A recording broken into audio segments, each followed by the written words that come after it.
Your name is Winston Churchill, and you have a big problem. In September of 1939, Germany invaded and captured Poland, starting the Second World War. By May 1940, Germany set their sights towards the west. After defeating France and a few other Western nations, Germany began eyeing Britain like a tasty piece of meat. German troops had already pushed back British and Allied troops toward Dunkirk, and over 300,000 of the Allied and British troops were evacuated from Dunkirk.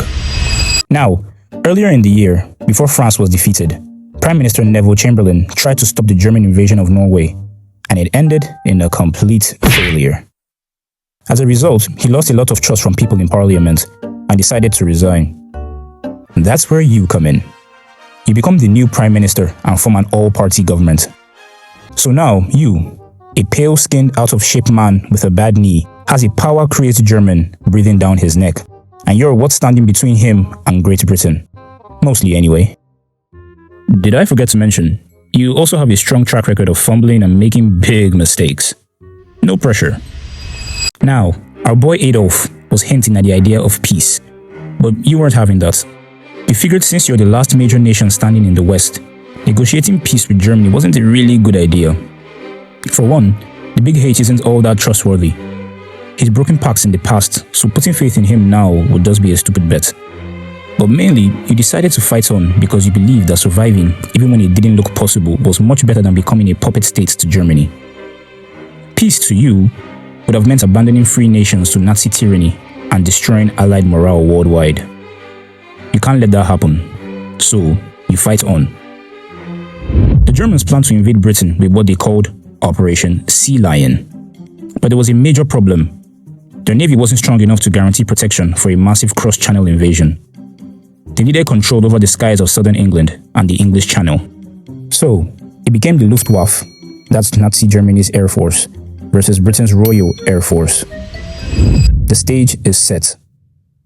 Now, you are by no means a Napoleon or Alexander the Great, where you would lead thousands of men into battle. Your superpower lies in communication.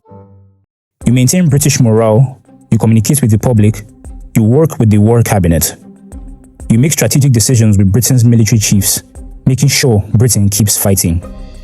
Now, Britain had a secret weapon at their disposal, the radar.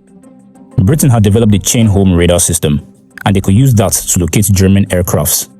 That meant that Britain didn't have to keep every fighter constantly flying around searching for Germans. They could concentrate their limited fighter force where it was needed. You also had a system called the Dowding system, which combined radar and a few other reports that information flowed through. So commanders could determine where the Germans were, how many, and where the fighters should go. Eventually, the battle begins. The German Air Force targets British shipping and the English Channel. Gradually, the Germans increased their attacks, attacking RAF airfields, radar stations, and infrastructure. British fighter pilots are fighting repeatedly. Aircrafts are being destroyed, and pilots are getting killed, wounded, or exhausted and forced to bail out. Some radar stations are damaged, and fighter command is under serious pressure. Somehow though, Germany hasn't fully destroyed Britain's fighter force. There's still a chance, and you recognize it immediately. Remember how I said your superpower is communicating? Yeah, well, speeches are your thing, and all through your time as Prime Minister, you gave loads of them. But the important one right now is the one you gave in August 1940. Never in the field of human conflict was so much owed by so many to so few. Few referring to the Royal Air Force pilots. Dramatic speeches or not, Germany is definitely kicking your ass, but something happened that would change the tide of the battle in your favor. A couple German aircrafts accidentally dropped bombs in civilian areas of central London. Believing this was intentional, you ordered a strike on Berlin that same night. Big H was outraged, and he vowed to raise British cities and shift policy towards civilian morale. And he lived up to his promise. For weeks, he bombed London consistently in what was called the Blitz, spreading the devastation to port cities like Coventry and Liverpool as well. Over the course of the 8-month campaign, approximately 43,000 British civilians were killed and over 1 million homes were damaged or destroyed. He famously visited sites that were bombed in order to boost morale and keep up the British spirit. But as tragic as that incident was, he gave Vice Command the breathing room to rest, repair damaged radar stations, and recover from the initial fight. They were still under enormous pressure, but it had eased off compared to when it first started out.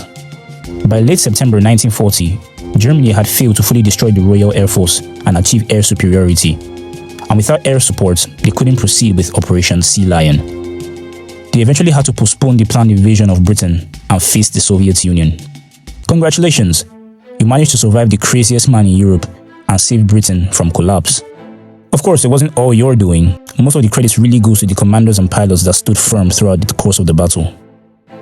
You didn't defeat the Germans so much as they failed to accomplish their goal, but you stopped Big H's plans, which is the first time Germany wasn't able to achieve their main goal in a campaign in World War II. Now, you set your eyes on the next step. If you're going to take Germany down, then you're going to need some help, and you know just the people to call. Hello? What do you want, you fat fuck?